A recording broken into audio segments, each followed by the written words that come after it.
I'm delighted to have as our next guest a good friend of this program, Dr. David Adler, who's president of the Australian Jewish Association and a former deputy president of the Australian Medical Association. Welcome, David.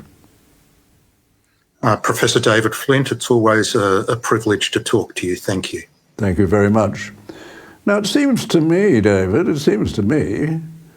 that this country, the taxpayers of this country, seem to be funding terrorists. That seems an extraordinary thing. Is that your impression? It is an extraordinary thing, and it's more than my impression. The evidence is now overwhelming that if not directly, then indirectly, Australian taxpayers are funding terrorism. And we worked very hard with the former federal government, the Liberal National Party government, to bring them evidence to demonstrate that UNRWA, which is the UN agency that provides various services, particularly educational services in Gaza and in Judea, Samaria, or the West Bank to Arab Palestinian children, that they were inciting terrorism, that they had an unhealthy relationship with Hamas, that a number of their facilities had been caught actively assisting the operations of Hamas. The LNP government of the day acknowledged and to some extent accepted our evidence and cut the funding to UNRWA. But one of the very first actions of the election of the Albanese government was that Foreign Minister Penny Wong restored the funding. And perhaps even more extraordinarily, since the 7th of October, in the first few weeks afterwards, she handed out additional tens of millions of dollars. So we think that in the current financial year, Australia has provided something around $46 million to UNRWA. The last tranche has been suspended in the last few weeks simply because the US and other countries have seen the evidence that Hamas and UNRWA were working hand in glove and they suspended their funding, so Australia did so also. And I think the average Aussie might have not a lot of knowledge or not a lot of interest in Middle East politics, which is fine, but unless you're an extremist, you would not want our money going anywhere near jihadist terrorism. So we call upon the government to not give a single Australian dollar to UNRWA going forwards.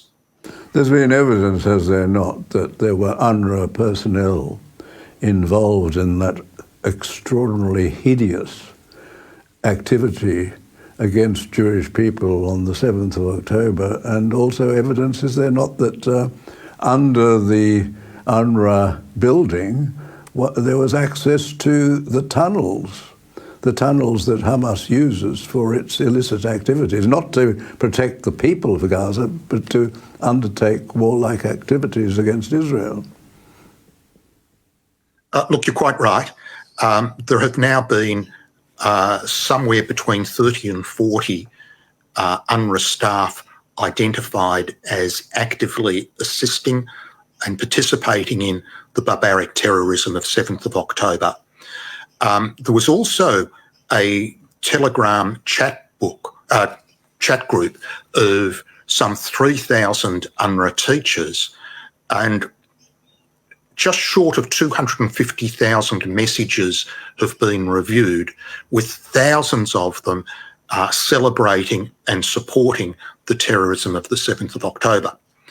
The UNRWA headquarters that you referred to, below it was not just a tunnel, but were the computer servers of Hamas, and the cabling, including the electricity supply, was actually linked to the building above.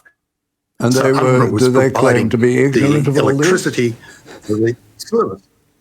This is outrageous, Look, isn't it? that's just not credible. And the other... It's not credible. And the other thing that I find completely unacceptable is the way in which people are being brought into Australia on visas. Visas are being granted, and obviously you can't confer with the local government as to the credibility of a person, as to whether they would make a proper person coming to Australia. There is an enormous potential here to be granting visas to terrorists, is there not? Look, to put it bluntly, David, the current government is being absolutely reckless and disregarding the highest duty of a government, which is to protect the safety and security of its citizens. Penny Wong announced in late November last year, that 860 visas would be issued to people in Gaza. And it was only in Senate estimates about a week ago that we learnt that that number was no longer 860, but over 2,200 visas had been issued to Arab Palestinians. And what's worse is that some of them were approved within 24 hours. It is inconceivable, it is impossible that reasonable security screening could have been done. I mean, we all know how long it takes to process an ordinary asylum seeker, and sometimes it takes many months or even years to substantiate the bona fides of an asylum seeker. To think that, a war zone, which is controlled until very recently, fully controlled by a prescribed terrorist organisation, you can screen the people and do security checks in 24 hours, is just outrageous. And I have no doubt that Hamas supporters are being imported to Australia. We may well also be getting Hamas members, maybe even operatives. And for all we know, some of the people who participated in the terrorism of the 7th of October, either in the first wave or the second wave of civilians that went in to do the looting, they could be coming to Australia as well. We've already seen... There's a radical thought that's been going through... Yeah. We've already seen, haven't we, David, the consequences of carelessness. I think you're right to say this is reckless, of carelessness in the administration of immigration, and in particular allowing people into Australia who are keeping and who are going to prosecute the ancient hatreds from where they came. And this is not what we want in Australia. We saw this with Ben Breaker, for example. Some of the people released recently by the government, I think they've taken a ridiculously wide attitude to the High Court's decision. They've released an extraordinary number of people who should never have been in Australia: rapists, child molesters, murderers. These have all come to Australia, and they've released them into the community. What's been in the headlines a lot very recently has been border security and those boats that have arrived, as everyone knows. But I'd like to put in perspective what's happening with those visas, and that is the equivalence of more than 50 boats.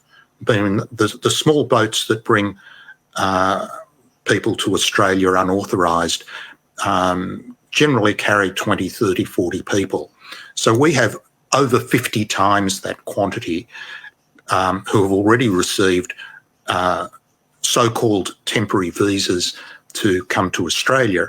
And once they're here, as everyone knows, they have access to publicly funded legal aid. They for sure will seek asylum and permanent residency, all at the further cost to the taxpayer. It is out of control. It's inappropriate. It hasn't been discussed publicly. There is no mandate to do this. And unfortunately, experience overseas shows that the cohort that come from that area of the Middle East are very often involved in crimes and violent crimes at that. Just one final question, if I may, David, and that is, I noticed from the recent demonstration outside of a council that was considering an inappropriate resolution about its position in relation to Middle Eastern matters, which of course is outrageous that a council would be considering that. But there'd been some Jewish people had access, they had tickets to go into the gallery and they were being blocked from that. One was apparently attacked by one of the pro-Hamas demonstrators outside, and then the police did what they did at the Opera House. The police arrested the Jewish man. They didn't arrest any of those demonstrating or the people who committed an assault against him. What is going on? That is a great question, and we are becoming more and more concerned about the failure to apply the law in a fair and even-handed way. I have personally spoken to the younger of the Jewish men who was taken away by the police and given a move-on order. All he wanted to do was to enter the gallery of the Melbourne City Council to watch the events. He had registered, he had a ticket in order to enter.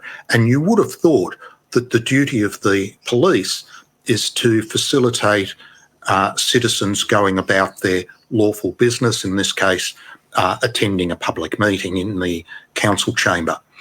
So not only did they fail to facilitate his entry, which I would have thought they should do, but they have taken no action against those committing the violence. And it's on video. There are at least 3 short videos of what happened outside the Melbourne Town Hall this week. And there needs to be an explanation, and frankly, I think from the video, the police need to find out who the perpetrators are and prosecute for assault.